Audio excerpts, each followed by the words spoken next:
আসসালামু আলাইকুম কাকা। ওয়ালাইকুম সালাম বাবা। কেমন আছেন কাকা? আলহামদুলিল্লাহ। কাকা আপনি তো দীর্ঘদিন যাবত ব্যবসা করতেছেন। যে অনেক বেকার আছে যাদের হ্যাঁ পুঁজি কম, অনেকে আবার চাকরির পিছনে খুঁজতেছে, চাকরি পাচ্ছে না। হ্যাঁ আচ্ছা, তাদের কি আসলে কি ব্যবসায় আসা উচিত নাকি চাকরির পিছনে ছোটা না, উচিত? তাদের আমার মতে চাকরি পিছিয়ে না ছুটা আমাদের ব্যবসা আসা উচিত। কারণ এইসব ব্যবসাতে প্রফিট ভালো, মানুষ নিচের থেকেই উপরে আস্তে আস্তে ওঠে। আচ্ছা ভালো ব্যবসা, আমাদের ব্যবসা ভালো, আমাদের সব জিনিসই ভালো এবং কোনো ক্ষতিকর না। ভালো ঘরে রাখা, তারপর হাটে হাটে আপনারা বিক্রি করতে পারবেন, বা আচ্ছা একটা সাইকেল থাকলে সাইকেলটা নিয়ে যাওয়া বাড়ি বাড়ি বেচতে পারবেন, দোকানে দোকানে হোলসেল পাইকারি দিতে পারবেন আচ্ছা এবং আপনার এই দোকানে দোকানে খুচরা সেল দিতে পারবেন। ভালো সুবিধা, কোনো লস নাই, আইটেম কোনো নষ্ট হয় না, কোনো মানে কোনো লসের সম্ভাবনা নাই। লসের সম্ভাবনা একদম জিরো নাই।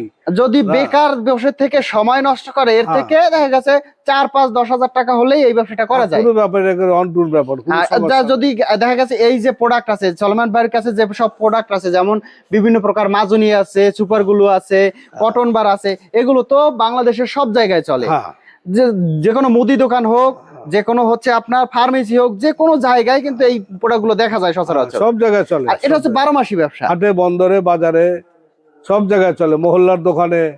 হ্যাঁ, ইচ্ছা করলে আপনি বাড়িতে ঘরে বসেও বেচতে পারবেন, কোনো ঘরে বসে সমস্যা বিক্রি নাই। করা যাবে। এটা হচ্ছে দেখা গেছে আপনার এটা না যে শীতে চলবে না, গরমে চলবে না, না, 12 মাস এই প্রোডাক্ট গুলো চলে। 12 মাস আর চলে। বেকার বসে না থেকে অল্প পুঁজিতে চাইলে যে কেউ এই ব্যবসাটা করতে কোনো পারে। ব্যাপার 10,000 15,000 হলে সুন্দর ব্যবসা করতে পারবেন। আচ্ছা, তো যারা বেকার আছেন দ্রুত দ্রুত স্ক্রিনে দেওয়া নাম্বারে যোগাযোগ করতে পারেন। স্ক্রিনে দেওয়া নাম্বারে যোগাযোগ করে এখান থেকে কিন্তু আপনি চাইলে অল্প পুঁজিতে ব্যবসাটা শুরু করতে পারেন।